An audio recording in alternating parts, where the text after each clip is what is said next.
building for the United States Navy. As you know, we're desperately in need of ships. Our ships some of them have gotten old and tired and obsolete, and we're going to go the exact opposite direction. We're delighted to be joined by Secretary of War Pete Hegseth, who's doing a fantastic job, and Secretary of the Navy, John Phelan. Marco Rubio is here, who gave a great few words toward the end of last week. He spoke for a couple of hours on what a good job we're doing, which is true. As Commander-in-Chief, it's my great honor to announce that I have approved a plan for the Navy to begin the construction of two brand new, very large, largest we've ever built, battleships. You know, you used to build the Iowa, the Missouri, the Wisconsin, the Alabama, many others. We had big battleships. These are bigger, but they will have 100 times they'll be 100 times the force, the power, and there's never been anything like these ships. These have been under design consideration for a long time, and it started with me in my first term, because I said, why aren't we doing battleships like we used to? And these are the best in the world. They'll be the fastest, the biggest, and by far 100 times more powerful than any battleship ever built. So if you look at the Iowa, the Missouri, Wisconsin, Alabama, and others, but they were similar in size, some a little bit bigger than the others, but if you take the biggest one, it's 100 times more powerful. They're longer by a little bit, but and they're bigger ships, but they hold much more. They use the word lethality. Battleships are the largest, sturdiest, and most heavily armed vessel built specifically for naval combat. While America has built many new warships over the years, they've tended to be smaller, much smaller, and not conducive to where we are and where we're going, and peace through strength. But including, we've been building aircraft carriers. We're going to be upping that also. We're going to be going to a superior aircraft. We have the Ford class. We're going to be upping that to a different class of aircraft carrier. And we haven't built a battleship since 1994. These cutting-edge vessels will be some of the most lethal surface warfare ships. It will be actually the most ever built other than our submarines. We have submarines which will have, in many ways, even more lethality, and we have many of them under construction. Each one of these will be the largest battleship in the history of our country, the largest battleship in the history of the world ever built. And again, it's 100 times more powerful than the previous Iowa class, it's called. Those are the big ones that you'd see on a show. Victory at Sea. I don't know if anyone's seen Victory at Sea, but it was a classic. They'll help maintain American military supremacy, revive the American shipbuilding industry, and inspire fear in America's enemies all over the world. We want respect. We're going to have it. We already have it. We're more respected now than we ever were. A year and a half ago, they laughed at us. Now they respect us again at levels that they've never respected us. We envision that these two ships, we're talking about 10, but we're going to start with 2, and we're going to quickly morph into 10. And ultimately, we think it's going to be anywhere from 20 to 25 of these. But we're starting with the first 2 immediately, and we're going to then be very quickly involved with, I think, we're going to do another 8. And then we're going to ultimately and pretty quickly have a total of about 20 to 25. We'll make that determination. We envision that these ships will be the first of a whole new class of battleships to be produced in the years to come. From Theodore Roosevelt, the Great White Fleet, you remember that, the Great White Fleet, to the legendary USS Missouri, whose massive guns helped win World War II. America's battleships have always been unmistakable symbols of national power. We stopped making them for whatever reason, I don't know. And I want to congratulate John Phelan, who is your Secretary of the Navy. He came to me the first day we met. He talked about battleships, and I said, you're absolutely on the right track. He said, why are we doing other things? We have missiles, which are much more expensive. By the way, these battleships have tremendous numbers of missiles, but they also have guns.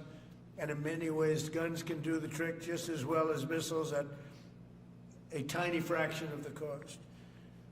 Once completed, these new 30 to 40,000 ton plus vessels will be the flagships of the American naval fleet, and there has never been anything built like them. And I just want to, be very clear that we're building them here. We're working with others, but we're building them here. We have great Navy yards. We'll be negotiating with some of the companies that are running those yards, taking over the yards. We used to build a ship a day during World War II. Now we don't do ships very much anymore. We do military ships, we do submarines. By the way, we're 15 to 20 years advanced in our submarines over anybody else. That was one of the things that I did in my first term. We make the best submarines by far in the world. We're at least 15 years advanced ahead of anybody else in submarine development. Most powerful, that's right, the most powerful weapon anywhere in the world, undetectable. So the battleships are going to be armed just in terms of guns and missiles at the highest level. They'll also have hypersonic weapons, many hypersonic weapons, state-of-the-art electric rail guns, and even the high-powered lasers that you've been starting to read about. We have lasers where you aim the laser at a target and it just wipes it out. We're going to have, they'll be the most sophisticated lasers in the world, and the most sophisticated laser in the world will be on the battleships that we're building. They'll also carry the nuclear armed, sea-launched cruise missiles currently under development, which will be instituted pretty quickly, but they're under development and they've proven to be extremely lethal. The U.S. Navy will lead the design of these ships along with me, because I'm a very aesthetic person, alongside our partners in American industry, and we're going to have Pete Hegseth and Marco and a lot of very talented people involved, but a lot of it's already been done. We've been doing this for months. The construction will create thousands of American jobs. We're going to have the jobs be created. I mean, already we have factories being built unrelated to this, although AI will be a big factor when it comes to these ships. They'll be very AI controlled. Today's announcement is yet another step in our mission to make the United States Navy stronger than ever before. Again, when you talk about 100 times the power of these massive ships that we had years ago, it's pretty amazing. And next week I'm going to meet with the defense prime contractors. I'm going to meet with them here, Florida. And we're going to be talking about production schedules because they're too slow. We have many countries, allies, that are wanting to buy. We make the greatest equipment in the world, by far. Nobody's even close, but they don't produce them fast enough. So we're going to be meeting with them to talk about the production schedules. We're going to have strong production schedules. And the only way they're going to be able to do that is to build new plants. Even with the F-35, we have many people who want the F-35 fighter jet, and it takes too long to deliver them to allies or to ourselves. It takes too long. The only way they're going to be able to deliver them is if they build new plants. They don't want to build new plants because that's expensive. So we're going to be discussing production schedules. We're going to be discussing CapEx spending. We'll be discussing the pay to executives where they're making $45 and $50 million a year and not being able to build quickly. They're going to make that kind of money. They have to build quickly. Again, we make the best equipment in the world, but they don't make them fast enough. And we're going to be also discussing dividends. We want the dividends to go into the creation of production facilities. So we'll be talking about all CapEx, dividends, and the pay. We're also going to be talking about buybacks. They spend so much money on buybacks. They want to buy back their stock. I don't want them to buy back their stock. I want them to put the money in plant and equipment so they can build these planes fast, rapidly, like immediately. I mean, I have sold more planes than any president by far, times probably 20. So every time I go someplace, I sell 100 planes. That includes commercial planes, Boeings, etc., but it also includes fighter jets. And I'm always having to say 5 years, 6 years, 7 years, helicopters, Apache helicopters, many years. India bought them. They want to get them. They don't want to wait a long time. So we don't want to have executives making $50 million a year, issuing big dividends to everybody, and also doing buybacks. And then they say, well, we don't have the money to build the plant. They got to build plants. Plans to make F-35s, plans to make helicopters, plans to make the F-47 new jet. And that's it. And that's what I'm going to be talking to them about. They're going to start spending money on building airplanes and ships and the things that we need, not in 10 years and 15 years. We need them now. And we're strong about it. Last week, the Navy announced a brand new class of frigate, and they're going to be working with the South Korean company. Hanwha, a good company, recently agreed to invest $5 billion in Philadelphia Naval Shipyard. We're opening up the Philadelphia Shipyard. Once a great yard. Now it was a long time ago decommissioned, but now it's reopening. Working with the Navy and working with private companies. The record-setting defense bill I signed last week authorized $26 billion to build new ships, including destroyers and various others. We already have a lot of submarines, as you know, under construction. We're building a lot of submarines. I tell you, to be exact, we have right now 15 submarines under construction or ready to start. And we have, again, the greatest submarine in the world with our technology, like they talk about chips. Well, I would say submarines are a bigger deal than chips. We're at least 15 years ahead of any other competitor. China, Russia, nobody can come close. We're also building right now 3 large aircraft carriers in addition to the ones we have. And we have, actually, interestingly, we have a lot of submarines. How many submarines do we have now altogether, approximately? Huh? What? Over 30. We have over 30. But these are the super duper subs, and there's nothing like them. So we're going to be doing from 12 to 15 brand new submarines. We have a couple of other things going on.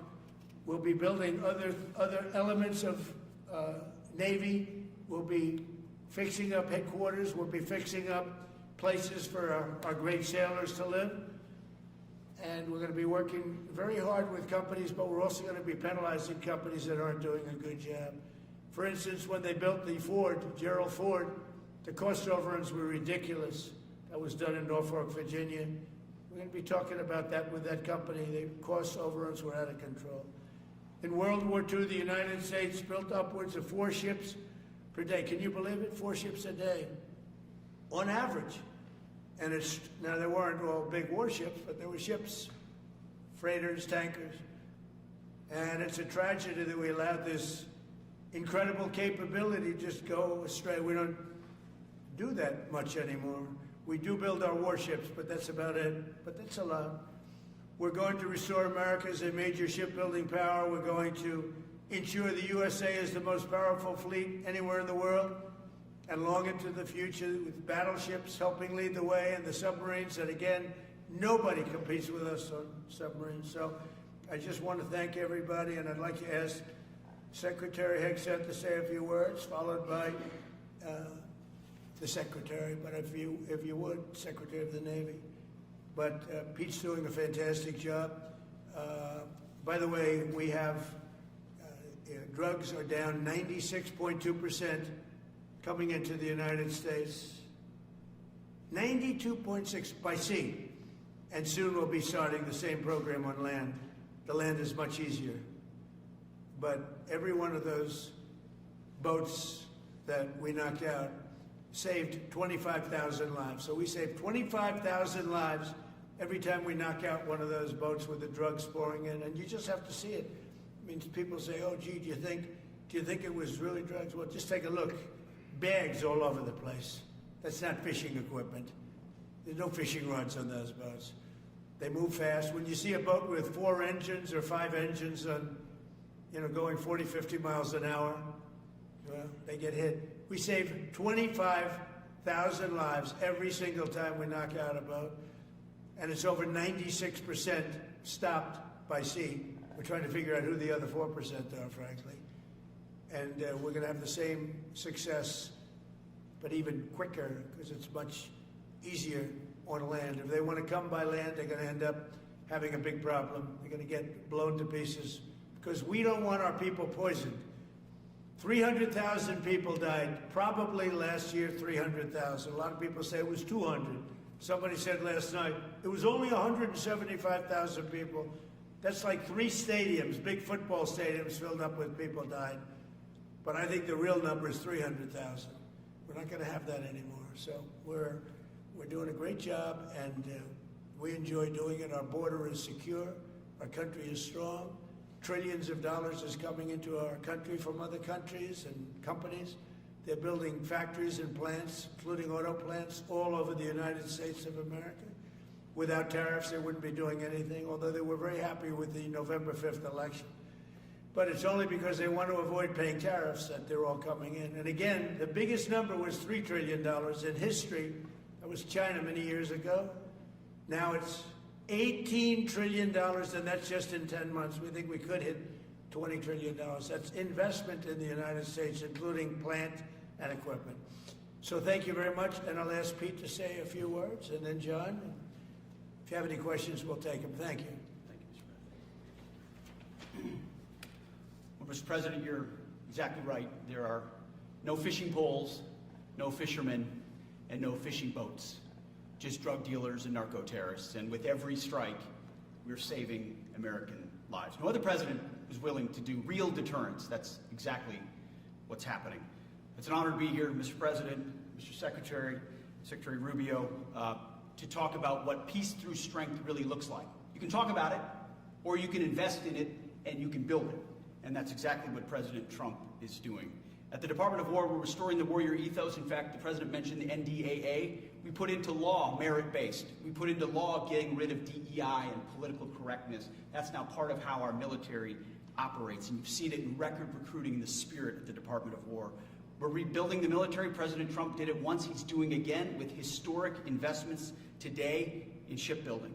And we're reestablishing deterrence, whether that's at the border, whether it's through Golden Dome, what happened with Midnight Hammer and what Iran found out, those drug boats, and of course the Houthis opening up the shipping lanes. American strength is back on the world stage. And the announcement of the Golden Fleet, anchored by new battleships, the biggest and most lethal ever, accomplishes all 3 of those things and marks a generational commitment to American sea power.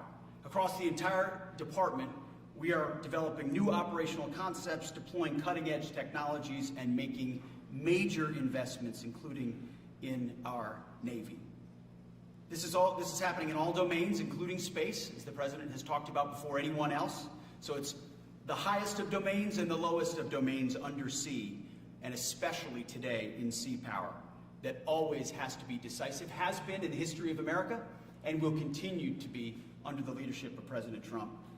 We will make sure that anything that flows from our country and with our allies flows freely and uncontested. New and better ships will provide that deterrent today and for generations to come. This new class, these new investments, will be the types of things that for decades, for centuries, the American people will look back and thank President Trump for having the vision and the willingness to invest right now in capabilities we need today, tomorrow, and long into the future. So, Mr. President, thank you for this investment, and I'll hand it over now to the Navy Secretary.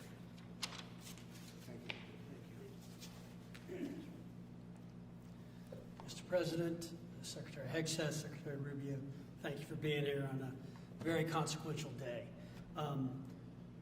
From my very first conversation with President Trump about serving as the Secretary of the Navy, he's talked about the great Iowa-class battleship and why America doesn't build ships anymore with that kind of offensive firepower that takes the fight to the enemy.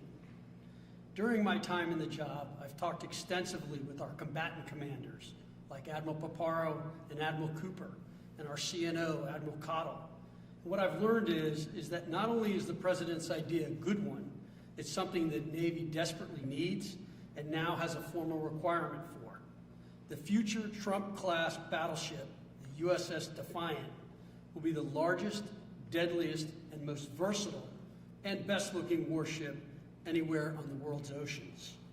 I want to thank the President for his vision to make this game-changing capability for the United States Navy.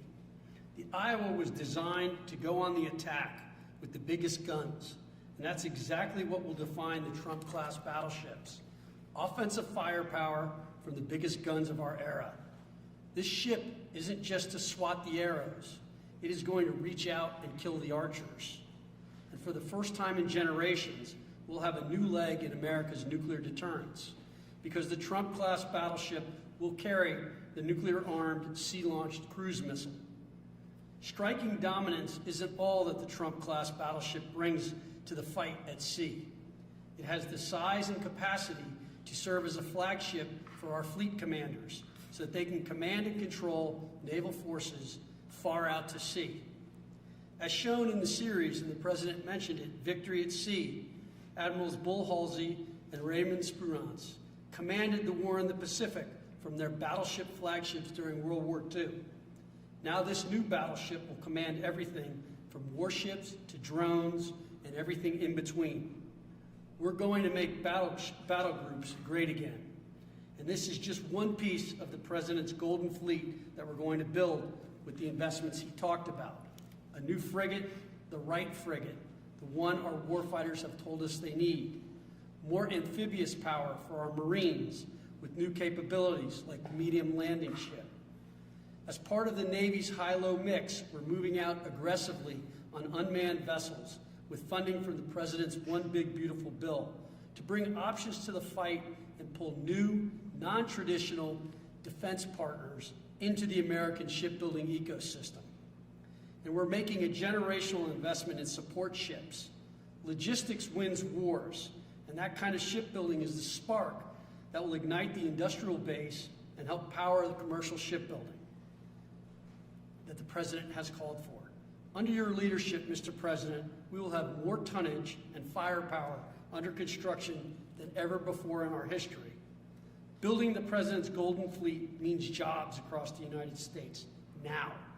There'll be work for shipyards everywhere, from Philadelphia to San Diego, from Maine to Mississippi, from the Great Lakes to the Gulf Coast, and for manufacturers that will build components for this battleship in every state. The President has been clear. We must bring back our American maritime industrial might. And he has told me many times that as Secretary of the Navy, it is my job to equip our sailors to win the fight at sea with the finest ships in our history. To conclude, the USS Defiant battleship will inspire awe and reverence for the American flag whenever it pulls into a foreign port. It will be a source of pride for every American when it brings home our brave sailors who will sail defiant, raise their fists, and say, "We are peace through strength." And our adversaries will know when the Trump-class USS Defiant appears on the horizon, American victory at sea is inevitable. Thank you, Mr. President. Now when a conflict arises, you are going to ask not one, but two questions. Where are the carriers and where are the battleships? Thank you. Thank you very much. I just want to mention that John Phelan is one of the most successful businessmen in the country, in our country. Been a tremendous success, and he wanted to do this, and for nothing. He's taken probably the largest salary cut in history, but he wanted to do it. He wants to rebuild our Navy, and you needed that kind of a brain to do it properly. So I just wanted to give you a little information on him, which is probably enough. But one of the most successful men in the country, and he's that because he understands it, and he understands finance in addition to what we're talking about. Somebody's doing a fantastic job is Marco Rubio, Secretary of State. And Marco, maybe say a few words, and then we'll answer some questions. Thank you. Thank you, Mr. President. And I don't have much to add. This is a phenomenal presentation. Thank you, Mr. President. This is American industrial power returning. This is the ability, once again, to rebuild, to have industry in the United States. This is generational in the change, not just in terms of applying American war power, increasing our ability to protect the seas. The U.S. Navy is the single biggest source of peace in the world of all of our forces because it gives us a global footprint. But it rebuilds American industrial capacity. The ability to make things again in our country has been critical to what the President's agenda has been all about, and this is a tangible reminder of it. And I know the country's grateful for it, and generations of Americans will be grateful for it. So thank you. Thank you, Marco. By the way, I think I'd just like to point out that these ships are made of steel as opposed to aluminum. It's a big difference, as you know. Battleships, the great battleships, had 6- and 7-inch steel hulls, and these are going to be likewise made out of very powerful steel. Our steel industry is coming back very strongly, by the way. It's coming back at record numbers, and we're going to be using them for the steel, but as opposed to an aluminum side, which, in all fairness, is not the same. So, John, we're going with all steel, I understand.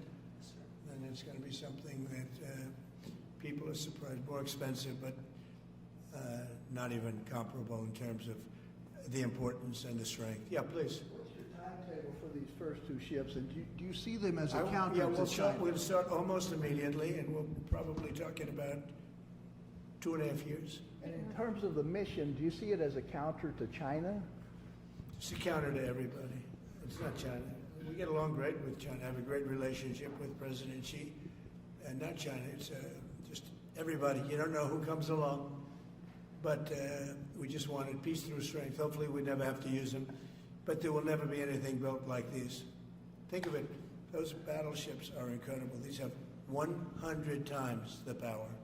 Think of that. I mean, and they were big and they were powerful.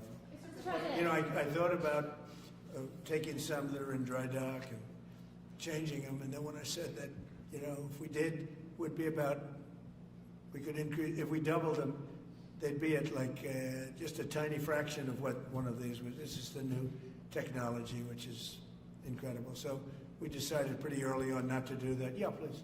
Mr. President, Julio Rosas with Most Peaceful.media. You just referenced the lower amount of illegal drugs that are coming by sea, and you just said that you're going to start that same program on land soon. Are you just referring to Venezuela, or are you referring to other countries in Latin America? Anywhere drugs are pouring in, anywhere, not just Venezuela. Yes. Speaking of Venezuela, Yeah. oil. What are we going to do with the oil that we have? Going to do with what? The oil that has been seized. The United States seized 1.9 million barrels of oil on December 10th. We're going to keep it. We're keeping it. Where's it? Are we going to sell it or put it in the strategic Maybe oil we'll sell reserve? it. Maybe we'll keep it. Maybe we'll use it in the strategic reserves. We're keeping it. We're keeping the ships also. Yeah, please. About Venezuela, sir, have you spoken to American oil companies that have had their assets seized about what a post-Maduro Yes. Venezuela would mean for them, of what coming I have back and restarting all of them, operations? the big ones, yeah. I have. Yeah, please. Why do you feel like this initiative was neglected for so many years, and does this come amidst the rising tensions between the U.S. and Venezuela? We're talking about with Venezuela? Yes. Well, you had a different kind of a president before me. They didn't mind being ripped off. They didn't mind being robbed. They didn't mind drugs pouring into our country. They didn't mind the jails of Venezuela and Trinidad, Nicaragua being emptied into the U.S., where they take over Colorado and other places. I do mind. So you had a different kind of a president. I hope people are enjoying it because we've never been respected more than we are now. Yeah, please. Thank you. Thank you, Mr. President. Were you surprised by the number of photos of Bill Clinton in the Epstein files? And can you commit to their By full... what? And were you surprised by the number of photos of Bill Clinton in the Epstein files? And can you commit to their full release by the end of the year? Some of the victims were protesting that too many of them were redacted. I know there are a lot of people that are angry about all of the pictures of other people, you know, but I think it's terrible. Look, I like Bill Clinton. I've always gotten along with Bill Clinton. I've been nice to him. He's been nice to me. We've always gotten along. Respect him. I hate to see photos come out of him, but this is what the Democrats, mostly Democrats, and a couple of bad Republicans are asking for. So they give me their photos of me too. Everybody was friendly with this guy, either friendly or not friendly, but they, you know, he was around. He was all over Palm Beach and other places. The head of Harvard was his best friend, Larry Summers, and Bill Clinton was a friend of his. But everybody was. I actually threw him out of Mar-a-Lago, and as a person that was in Mar-a-Lago, I threw him out. Mar-a-Lago, this is Mar-a-Lago. It's the hottest place I think it's the hottest place in the world, but it's the hottest place in Florida. And everybody would come here. He'd come here. We actually threw him out. But no, I don't like the pictures of Bill Clinton being shown. I don't like the pictures of other people being shown. I think it's a terrible thing. I think Bill Clinton's a big boy. He can handle it. But you probably have pictures being exposed of other people that innocently met Jeffrey Epstein years ago, many years ago, and they're highly respected bankers and lawyers and others, and they'll end up, because of guys like Massey, who's a real lowlife, whose polls are down to about 9%, by the way, in the great state of Kentucky. If you look at Kentucky, Kentucky is such a great place, but I don't know, they've got a couple of people on there that are very strange in terms of leadership, but Massey's a loser, and he likes it, and then he works with the Democrats. He's just being used by the Democrats, because what this whole thing is with Epstein is a way of trying to deflect from the tremendous success that the Republican Party has. Like, for instance, today we're building the biggest ships in the world, most powerful ships in the world, and they're asking me questions about Jeffrey Epstein. I thought that was finished. I believe they gave over 100,000 pages of documents, and there is tremendous backlash. It's an interesting question, because a lot of people are very angry that pictures are being released of other people that really had nothing to do with Epstein, but they're in a picture with him because he was at a party, and you ruin a reputation of somebody. So a lot of people are very angry that this continues. A lot of Republicans are angry because of the fact that it's just used to deflect against a tremendous success. Look, we have $18 trillion coming into our country. We have, I believe, we're going to have the most successful economy in history. We inherited a mess. Now prices are coming way down. Gasoline is less than $2 in some states. $1.99, $1.97, $1.95 a gallon. $1.95. Think of that. A gallon. Nobody ever thought they'd see that. They don't want to talk about that. They want to talk about Epstein. And the problem is a lot of Democrats are being caught up in the web, like Larry Summers. Larry Summers was the head of Harvard. He's now been forced to resign from every board he's on, and he was thrown off the Harvard board. Now, he was at Epstein's Island a lot. I wasn't. I never went there, by the way. But fortunately, it's nice. But I never went there. But a lot of people did go there. But instead of talking about the battleships, or instead of talking about most favored nations drugs, we're bringing down drug prices like at a level that has never even been thought of, by thousands. Think of it, by 1,000%, by 1,200, 1,300, 1,400% in some cases. A drug that sells for $10 in London is costing $130 in New York. We're bringing it down to $20, and they're going to go up to 20. So they're going from 10 to 20, which is a doubling. It's a doubling. It's a lot, but it's a doubling. But we're going down to 20. So we're going down, if you can do your own math, but it's 2,000%, 3,000%. It's pretty amazing. And the New York Times had a story about it, a small story, way in the back of the paper. It's the single biggest thing to happen with respect to drugs probably in 50 years. It's never been anything like this. In my first term, I was able to get drug prices down 0.25%. It's the first time in 28 years that they went down. 0.25%. I'm so proud of myself. Now we're doing them 2,000%, 1,500%, 1,200%. That pill that sold for $130 will now be selling, as an example, for $20, because the rest of the world took advantage of us. Without tariffs, I could have never done it. I called up the heads of the countries, as an example. France, I spoke to a very good man, President Macron of France, and I said, Emmanuel, you have to raise your drug prices. He said, no, we will not do that. I said, you have to. I said, no, I don't want to do that. Look, you ask me if we go to $10 to $20, you're going to come way down to 20. We don't want to do that. Now, in all fairness, no other president even tried. But if they did try, there was actually a fake story in stupid USA Today. I didn't even think they make it anymore. I haven't. But I saw a story where Biden was trying to do this. Biden never tried to do it. Biden didn't know he was alive. He never tried to do it. But they're taking it from $10 to $20. So he would say, and the other leader said the same thing. no, we won't do it. I said, no, you're going to do it 100%. They said, nope, we're not doing it. We're not going to double our price. Because, again, if you go from $10 to $20, they're doubling their price.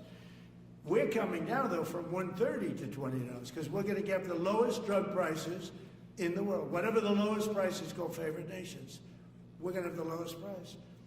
So I said, no, you're going to. No, I will not do this.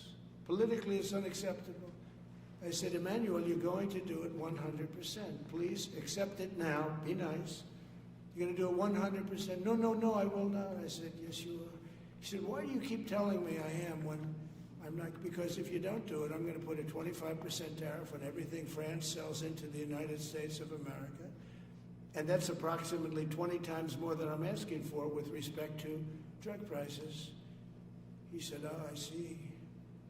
I agreed to do it. Every other country said the exact same thing. They all said, no, I will not do it. I said, all right, on Monday morning you'll have the 25% tariff, everything you sell. In the case of France, it was wine, champagne, cars, everything they sell. It's 25 to 30 times the price of what we're talking about, at 25%. Every single country agreed. And that was a big problem. The drug companies were difficult, but fine, because we have a certain control over the drug companies. We had no control over these foreign nations. So every single country has agreed to do this. So we will take that pill price down, as an example, talking about not just pills, we're talking about everything. We'll take it down from $130 a pill down to $20 a pill. And the rest of the world will take it from $10 a pill up to $20. It's the biggest thing ever to happen, and it's covered, barely covered in the New York Times, because it's a fake newspaper. Yeah. Mr. President, on shipbuilding, how is the administration plan to ensure that there's sufficient workforce availability as you're producing these ships? Could you speak up? How does the administration plan to ensure there is sufficient workforce availability as you're producing these ships? We're going to have it. We're going to have tremendous workforce availability. We're also going to have robots helping us. We're going to have a lot of robots helping us because we need it. And because we're going to town, we're building a lot between the AI and the auto plants. So we're going to need robots. We're going to have robots, but that's going to help us. We're going to have a tremendous workforce. And in order to operate, you're always going to need people. You know, you can have robots, but you're going to have to get somebody to start those robots, and you're going to have to improve the robots. But we're going to have robotic factories plus manpower. So we're going to have enough. We're going to need the help of robots and other forms of, I guess you could say, employment. We're going to be employing a lot of artificial things, but the beauty is we're going to have more jobs than we've ever had. Just so you know, a number came out the other day. We have more jobs right now in the United States. More people are working right now in the United States than at any time in the history of our country. Think of that. Pretty amazing. So we'll have the help of, mechanical help, if you want to call it that, but we'll have tremendous employment. They'll be paid a lot of money. They'll do better than they ever did. Okay? Mr. President, some may have been expecting a different kind of announcement today, hearing your Secretary of War and Secretary of State here. You mentioned strikes on land in Venezuela more than 15 times, even now, just in your recent remarks.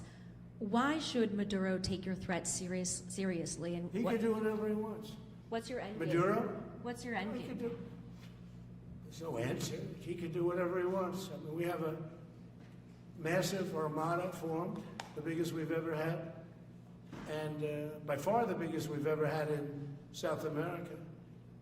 He can do whatever he wants. It's all right. Whatever he wants to do. If he wants to do something, if he plays tough, it'll be the last time he's ever able to play tough.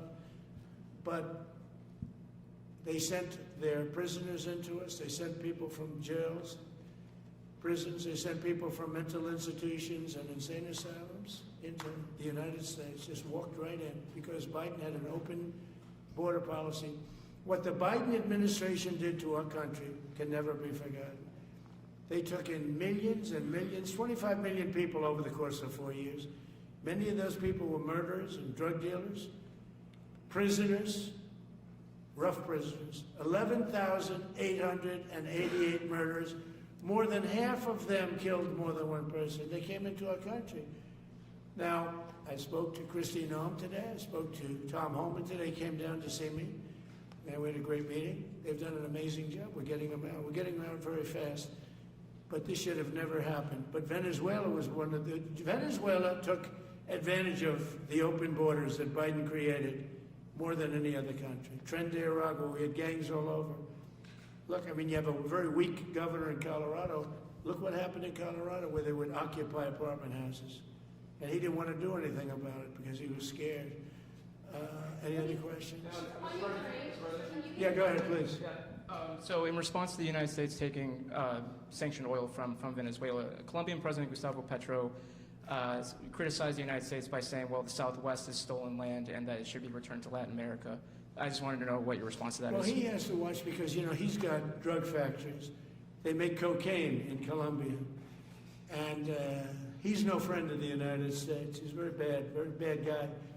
And he's got to watch his ass because he makes cocaine and they send it into the United States of America from Colombia. We love the Colombian people. I love the Colombian people. They're great people, energetic, smart, great. But their new leader is a troublemaker. And he better watch it. He better close up those cocaine factories. They have at least 3 major cocaine factories. We know where they are. He better close them up fast, yeah. By the way, it's made and sold into the United States. Comes through Mexico.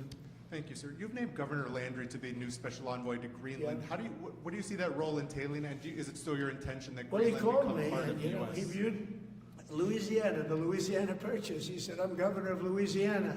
And he said, I didn't call him, he called me. He's very proactive. He's a great guy. He's a deal guy. He's a deal maker type guy.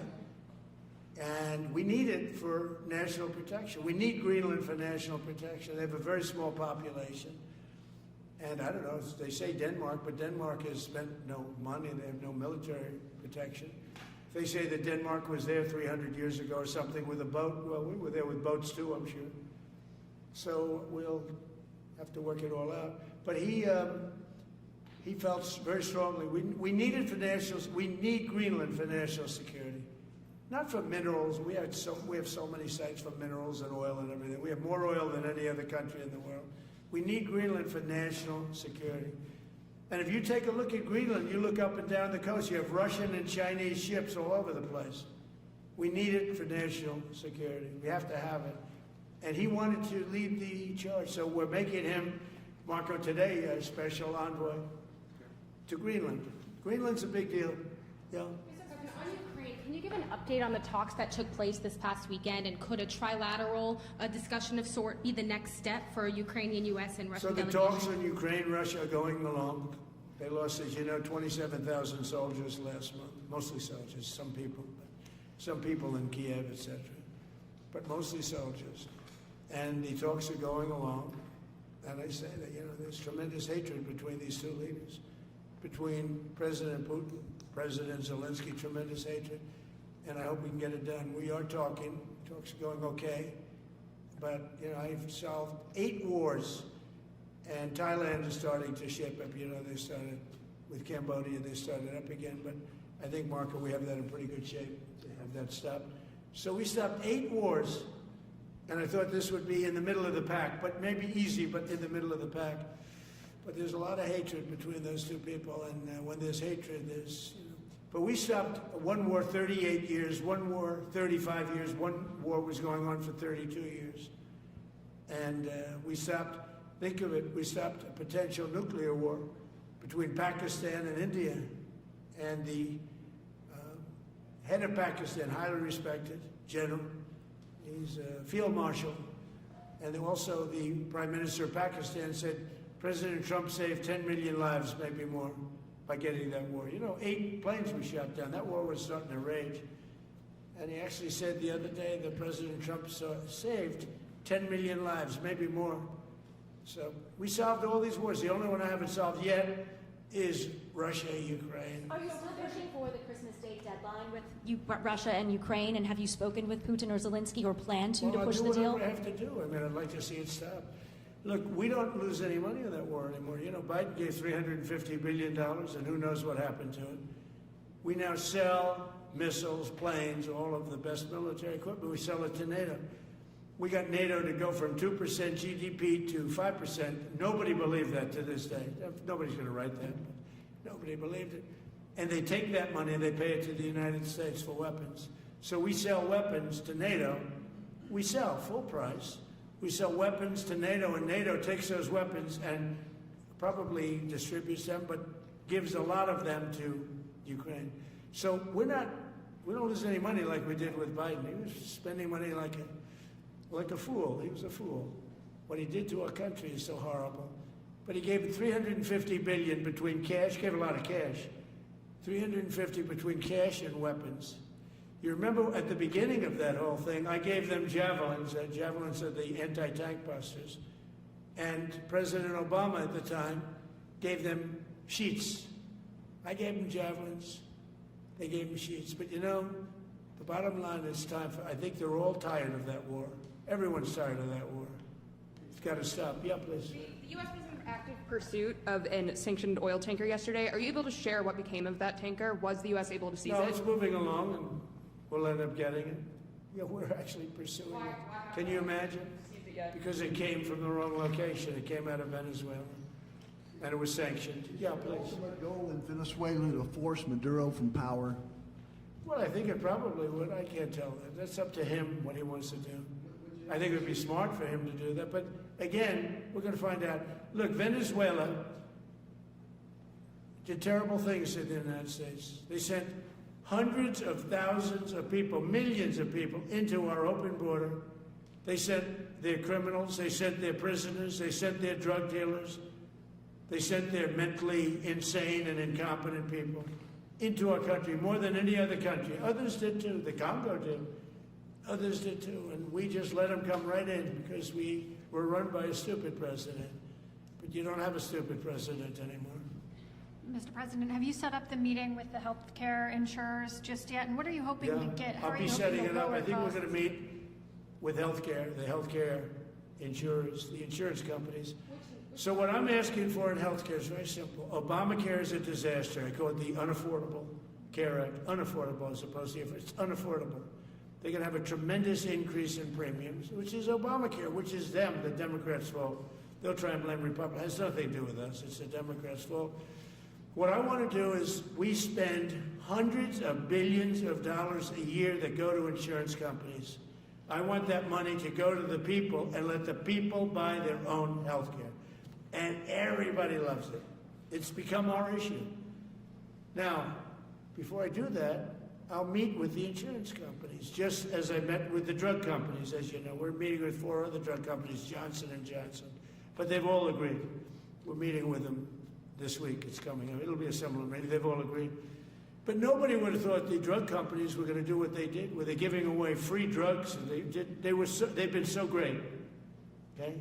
And we have most favored nations. Nobody thought that was possible. I don't think any other president ever tried to get it because they never thought they could.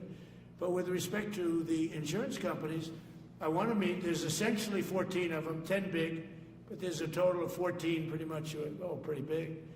And I want to meet with them, and I want to say, I want you to cut your rates way down, way, way down. And maybe if they do that, we'll be able to not cut them out. We'll be able to continue to deal with them, which is probably a little easier process.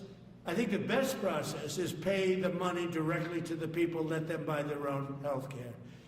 But I'm going to meet with them the first week back. I do it now, but they're trying to come up with a schedule. They want to meet badly. They've told me. But they want to come up with a schedule. I said, make it a good schedule. Your rates have to come way down. We're also going to meet with other insurance companies because under Biden, the insurance rates have gone through the roof. Auto insurance, home insurance. I mean, insurance companies are making far more than they're entitled to make. So we're going to be doing that. But just in the meantime, we'll be meeting with the insurance companies in the first week, the first few days back in Washington, because they're trying to come up with a proposal that will satisfy me. Thank you very much, everybody. Appreciate it. I hope you're going to enjoy the battleships. They're going to be beautiful. Thank you. And have a great Christmas if I don't speak to you. Thank you very much. Thank you very much.